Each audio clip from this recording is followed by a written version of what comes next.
بسم الله الرحمن الرحيم. الحمد لله رب العالمين، والصلاة والسلام على أشرف الأنبياء وسيد المرسلين وعلى آله وصحبه ومن تبعهم بإحسان إلى يوم الدين، أما بعد. أعوذ بالله من الشيطان الرجيم. بسم الله الرحمن الرحيم. يا أيها الذين آمنوا كتب عليكم الصيام كما كتب على الذين من قبلكم لعلكم تتقون. اللہ مالک الملک نے انسان کو عبادت کے لیے پیدا کیا، جیسا کہ ارشاد ربانی ہے، وَمَا خَلَقْتُ الْجِنَّ وَالْإِنسَ إِلَّا لِيَعْبُدُونَ. جن اور انسانوں کی تخلیق کا مقصد اللہ کی عبادت ہے، اور عبادت کا مطلب انسان اپنی زندگی کے لیل و نہار کو اللہ کی دی ہوئی تعلیمات اور اس کی رہنمائی میں گزارے. عبادت میں سے روزہ بھی ایک عبادت ہے. آج ہم روزہ اور اس کے فضائل و ثمرات کے متعلق ہی گفتگو کریں گے. روزہ، جس کے لیے عربی زبان میں لفظ صوم استعمال کیا جاتا ہے، اور لفظ صوم جس کا مطلب ہے رکنا اور ٹھہرنا. عربی زبان میں ماء صائم، رکے ہوئے اور ٹھہرے ہوئے پانی کو کہا جاتا ہے. رکے ہوئے اور ٹھہرے ہوئے پانی پر بولا جاتا ہے. روزے کا مطلب، صوم کا مطلب باز رہنا بھی ہے. قرآن مجید میں اللہ سبحانہ وتعالی مریم علیہ السلام کی حکایت کرتے ہوئے فرماتے ہیں، انی نذرت للرحمن صوما.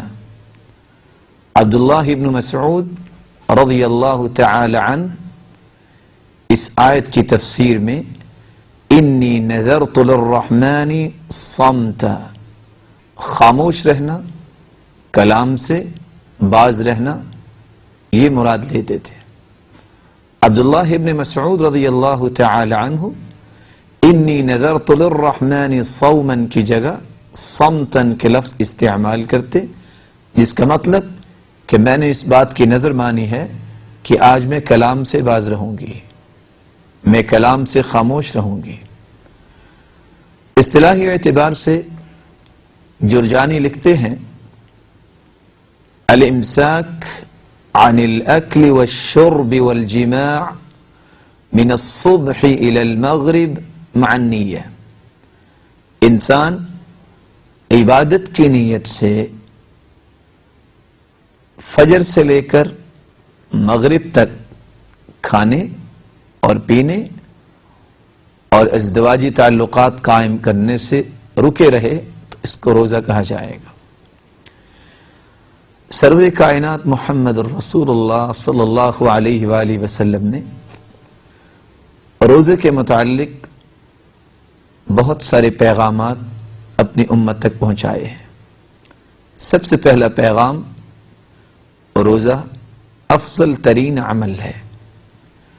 سیدنا ابو امامہ الباہلی رضی اللہ تعالی عنہ روایت کرتے ہیں کہ رسول اللہ صلی اللہ علیہ وآلہ وسلم سے سوال کیا گیا، ای العمل افضل، اے اللہ کے رسول صلی اللہ علیہ وسلم کون سا عمل افضل ہے؟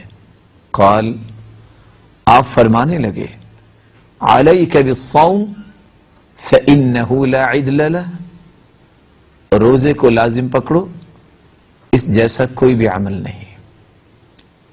دوسرا پیغام، سرتاج رسول محمد الرسول اللہ صلی اللہ علیہ وآلہ وسلم نے فرمایا کہ روزہ گناہوں کے لیے کفارہ بھی ہے اور گناہوں کے لیے ڈھال بھی ہے. جیسا کہ سیدنا ابو ہریرہ رضی اللہ تعالی عنہ روایت کرتے ہیں، من صام رمضان ایمانا واحتسابا غفر له ما تقدم من ذنبه، جو شخص ایمان کی حالت میں اللہ کو راضی کرنے کے لیے روزہ رکھتا ہے، مالک الملک اس کی زندگی کے گناہوں کو معاف کر دیتے ہیں۔ اور سیدنا عثمان بن ابی العاص رضی اللہ تعالی عنہ روایت کرتے ہیں کہ سرور کائنات صلی اللہ علیہ وآلہ وسلم نے فرمایا، الصوم جنہ، یہ روزہ گناہوں کے لیے بھی ڈھال ہے اور اللہ کے عذاب کے لیے بھی ڈھال ہے۔ جیسا کہ دوسری روایت میں خود سیدنا عثمان بن ابی العاص رضی اللہ تعالی عنہ روایت کرتے ہیں کہ آپ صلی اللہ علیہ وآلہ وسلم نے فرمایا، الصوم جنہ من عذاب اللہ، یہ اللہ کے عذاب سے بچنے کے لیے ڈھال ہے۔ اور ایک تیسری روایت میں سیدنا عثمان بن ابی العاص رضی اللہ تعالی عنہ یوں روایت کرتے ہیں کہ سرتاج رسول محمد الرسول اللہ صلی اللہ علیہ وسلم نے فرمایا، الصوم جنہ یستجن بها العبد من النار، روزہ ایک ڈھال ہے جس کو انسان جہنم کی آگ سے بچنے کے لیے استعمال کر سکتا ہے۔ اور سیدنا ابو ہریرہ رضی اللہ تعالی عنہ روایت کرتے ہیں کہ سرتاج رسول محمد مصطفیٰ صلی اللہ علیہ وسلم نے فرمایا، الصوم جنہ وحصن حصین من النار، یہ روزہ ڈھال بھی ہے اور جہنم سے بچنے کا مضبوط قلعہ بھی ہے۔ تیسرا پیغام، سرتاج دو عالم محمد مصطفیٰ علیہ وسلم نے فرمایا، روزہ یہ آزادی کا پرمٹ ہے، روزہ جہنم سے آزادی کا پروانہ ہے۔ سیدنا جابر بن عبداللہ رضی اللہ تعالی عنہ سے مروی ہے، ان للہ تعالی عند کل فطر عتقاء من النار وذلك فی کل لیلہ، مالک الملک ہر روز افطاری کے وقت لوگوں کو جہنم سے آزاد فرما دیتے ہیں۔ اللہ سبحانہ وتعالی ہم سب کو بھی اس بات کا مستحق بنائے کہ ہم روزہ رکھیں اور جہنم سے آزادی کا پروانہ حاصل کر سکیں۔ چوتھا پیغام،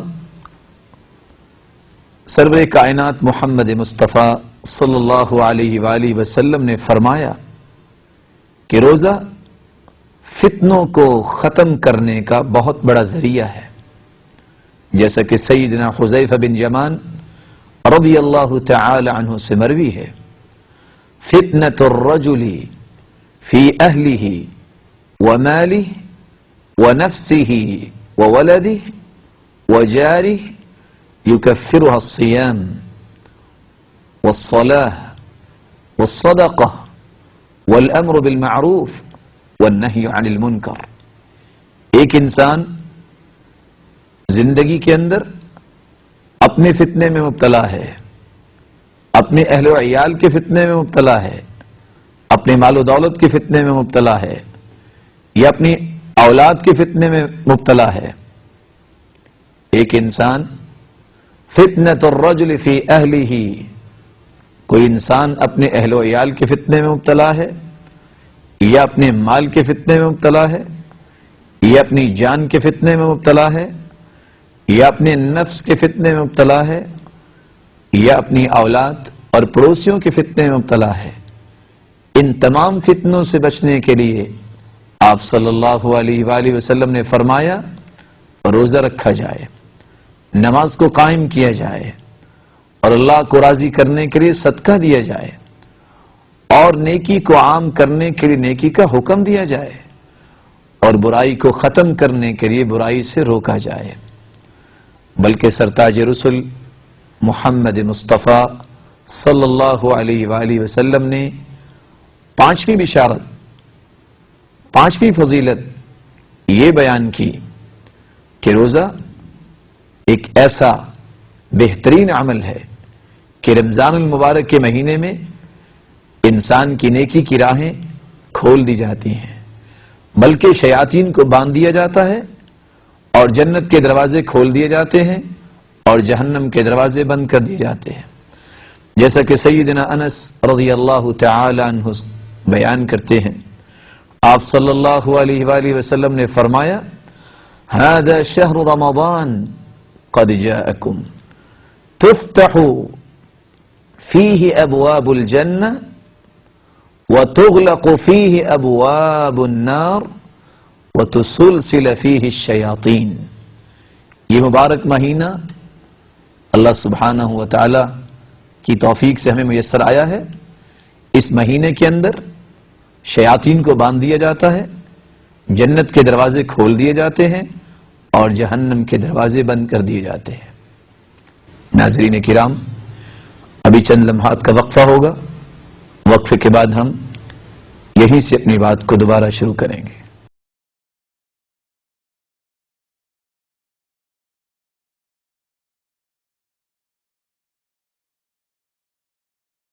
ناظرین کرام، ہم یہ بات کر رہے تھے کہ روزہ بہت بڑے ثمرات کا حامل ہے۔ سرور کائنات محمد الرسول اللہ صلی اللہ علیہ وآلہ وسلم نے اپنی امت کو یہ بات سمجھائی کہ رمضان المبارک کا مہینہ آ جائے تو جنت کے دروازے کھول دیے جاتے ہیں، جہنم کے دروازے بند کر دیے جاتے ہیں اور شیاطین کو بھی قید کر دیا جاتا ہے۔ بلکہ سیدنا ابو ہریرہ رضی اللہ تعالی عنہ بیان کرتے ہیں کہ آپ صلی اللہ علیہ وآلہ وسلم نے فرمایا اذا كان اول لیلۃ من شہر رمضان، جب رمضان المبارک کی پہلی رات ہوتی ہے، صفدت الشیاطین، شیطانوں کو کڑیاں ڈال دی جاتی ہیں، ومرضت الجان، اور اسی طرح جنوں کو بھی قید کر دیا جاتا ہے، وغلقت ابواب النار، صفدت الشیاطین، شیاطین کو کڑیاں ڈال دی جاتی ہیں، وغلقت ابواب النار، جہنم کے دروازوں کو بند کر دیا جاتا ہے، فلم یفتح منها باب، کوئی بھی دروازہ کھلا نہیں رہتا، وفتحت ابواب الجنہ، اور جنت کے دروازوں کو کھول دیا جاتا ہے، فلم یغلق منها باب، کوئی بھی دروازہ بند نہیں رہتا۔ اور پھر وَيُنَادِي مُنَادٍ كُلَّ لَيْلَةٍ، ہر رات منادی ندا کرتا ہے، یا باغی الخیر اقبل ویا باغی الشر اقصر، اے خیر کو طلب کرنے والے آگے بڑھ، اے برائی کو چاہنے والے رک جا۔ وَلِلَّهِ عُتَقَاء مِنَ النَّارِ وَذَلِكَ كُلَّ لَيْلَةٍ، اور مالک الملک ہر رات لوگوں کو جہنم سے آزاد فرماتے ہیں۔ چھٹا پیغام، آپ صلی اللہ علیہ وآلہ وسلم نے امت کو روزے کی فضیلت بیان کرتے ہوئے فرمایا کہ روزہ بہترین سفارشی ہے، جیسا کہ سیدنا عبداللہ ابن عمر رضی اللہ تعالی عنہ سے مروی ہے، الصیام والقرآن یشفعان للعبد یوم القیامہ، قیامت کے دن روزہ اور قرآن مجید انسان کے لیے سفارش کریں گے۔ یقول الصیام، روزہ کہے گا اے ربی منعتہ الطعام والشہوات بالنہار، میں نے سارا دن اس کو کھانے پینے سے روکے رکھا اور اس کی خواہشات اور شہوت کی تکمیل سے اس کو روکے رکھا، فشفعنی فیہ، مالک الملک اس کے حق میں میری سفارش کو قبول فرمائیے۔ ویقول القرآن، اور قرآن کہے گا رب منعتہ النوم باللیل، میں نے رات کو سونے سے اس کو روکے رکھا، فشفعنی فیہ، اے اللہ کی سفارش اس کے حق میں قبول فرمائیے. فیشفعان، ان دونوں کی سفارش بندے کے حق میں قبول کر لی جائے گی. ساتویں فضیلت، آپ صلی اللہ علیہ وآلہ وسلم نے فرمایا روزہ انسان کو بے نظیر انعام کا مستحق بنا دیتا ہے. سیدنا سہل بن سعد رضی اللہ تعالی عنہ سے مروی ہے، آپ صلی اللہ علیہ وآلہ وسلم نے فرمایا للصائمین باب فی الجنہ یقال له الریان. اللہ سبحانہ و تعالی نے روزے داروں کے لیے جنت میں ایک دروازہ رکھا ہے جس کو باب الریان کے نام سے یاد کیا جاتا ہے. لا يدخل فیہ احد غیرہم، اس دروازے سے روزے دار کے علاوہ کوئی داخل نہیں ہوگا. فَإِذَا دَخَلَ آخِرُهُمْ أُغْلِقَ، اور جب آخری روزے دار اس دروازے سے جنت میں چلا جائے گا اس دروازے کو بند کر دیا جائے گا. مَنْ دَخَلَ فِيهِ شَرِبَ وَمَنْ شَرِبَ لَمْ يَظْمَ أَبَدًا. جو شخص جنت میں چلا جائے گا اس دروازے سے وہ جنت کی نہروں سے پانی پیے گا، اور جو پی لے گا اس کو اس کے بعد پھر کبھی پیاس نہیں لگے گی. اللہ ہم سب کے نصیب میں فرمائے. سرتاج رسول محمد الرسول اللہ صلی اللہ علیہ وآلہ وسلم نے امت کو یہ بات سمجھائی کہ روزہ یہ اسرار ربانی میں سے ہے. آپ صلی اللہ علیہ وسلم نے فرمایا، حدیث قدسی ہے، الصوم لی وانا اجزی بہ، کل عمل ابن آدم لہ الا الصیام فإنہ لی وَأَنَا أَجْزِي بِهِ. آدم کی اولاد کا ہر عمل اس کے لیے ہے سوائے روزے کے. اللہ مالک الملک فرماتے ہیں روزہ میرے لیے ہے، اس کی جزا بھی قیامت کے دن میں ہی دوں گا. بلکہ سیدنا محمد الرسول اللہ صلی اللہ علیہ وآلہ وسلم نے تو یہاں تک فرمایا، جیسا کہ واصلہ ابن اسقع رضی اللہ تعالی عنہ روایت کرتے ہیں، انزلت صحف ابراہیم اول لیلہ من شہر رمضان. رمضان المبارک کا مہینہ اتنے تقدس والا مہینہ ہے کہ مالک الملک نے ابراہیم علیہ السلام پر صحیفے رمضان المبارک میں نازل کیے اور پہلی رات نازل کیے.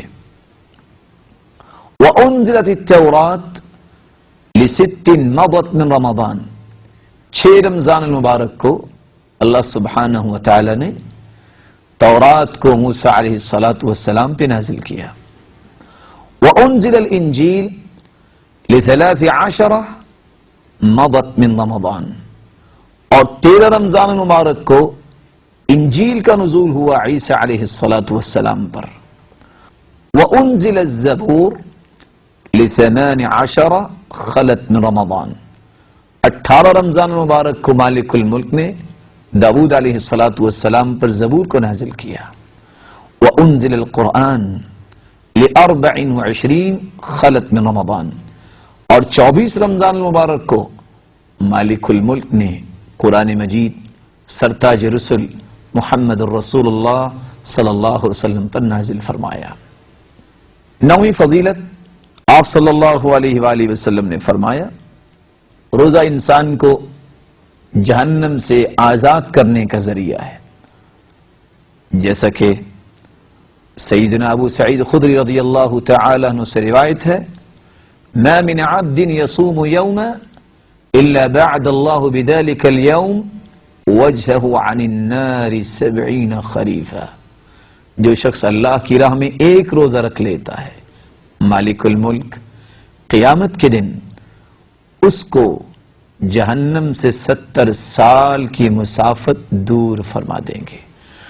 اور دوسری روایت میں آتا ہے، جیسا کہ ابو امامہ الباہلی رضی اللہ تعالی عنہ روایت کرتے ہیں، آپ صلی اللہ علیہ وسلم نے فرمایا من صام یوما فی سبیل اللہ جعل اللہ بینہ وبین النار خندقا کما بین السماء والارض. جو ایک دن کا روزہ رکھتا ہے مالک الملک اس کے اور جہنم کے درمیان ایک خندق بنائیں گے جس کا فاصلہ زمین و آسمان جتنا ہوگا۔ 10ویں اور آخری فضیلت، سرتاج رسل محمد الرسول اللہ صلی اللہ علیہ وآلہ وسلم نے فرمایا، روزہ یہ تو جنت کی ضمانت ہے، جیسا کہ سیدنا ابو ایوب الانصاری رضی اللہ تعالیٰ عنہ روایت کرتے ہیں، آپ صلی اللہ علیہ وسلم نے فرمایا، من جاء يعبد اللہ لا يشرك به شيئا ويقيم الصلاة ويؤتي الزكاة ويصوم رمضان ويتقي الكبائر فإن له الجنة۔ جو شخص اللہ کی عبادت کرتا ہے، شرک نہیں کرتا، اور روزہ رکھتا ہے، نماز ادا کرتا ہے، زکوٰۃ ادا کرتا ہے، اور رمضان المبارک کا روزہ رکھتا ہے، اور کبیرہ گناہوں سے پرہیز کرتا ہے، مالک الملک نے اسی کے لیے جنت تیار کی ہے۔ اور ایک دوسری روایت میں آتا ہے، سیدنا ابو ہریرہ رضی اللہ تعالی عنہ سے مروی ہے، آپ صلی اللہ علیہ وسلم نے فرمایا، من آمن باللہ ورسولہ، جو اللہ اور اس کے رسول پر ایمان لے آئے، وَأَقَامَ الصَّلَاةَ وَآتَ الزَّكَاةَ، نماز کو قائم کرے اور زکوٰۃ کو ادا کرے، وَصَامَ رَمَضَان، اور اس نے رمضان مبارک کا روزہ رکھا، كَانَ حَقًّا عَلَى اللَّهِ أَن يُدْخِلَهُ الْجَنَّةَ، اللہ سبحانہ وتعالی نے یہ حق رکھا ہے کہ اس کو جنت میں داخل فرمائیں گے۔ بلکہ سیدنا حذیفہ بن یمان رضی اللہ تعالی عنہ فرماتے ہیں، آپ صلی اللہ علیہ وآلہ وسلم نے فرمایا، من ختم له بصیام یوم دخل الجنہ، جو شخص روزے کی حالت میں اللہ کو جا ملے وہ جنت میں جائے گا۔ میری اللہ سبحانہ وتعالی سے دعا ہے، اللہ ہم سب کو اس مقدس مہینے کے تقدس کو باقی رکھنے کی توفیق عطا فرمائے، اور روزہ رکھ کر اللہ سبحانہ وتعالی کو راضی کرنے اور جنت کے مستحق بننے کی توفیق عطا فرمائے۔ ناظرین کرام، اگلے پروگرام تک اللہ حافظ، وآخر دعوانا ان الحمد للہ رب العالمین۔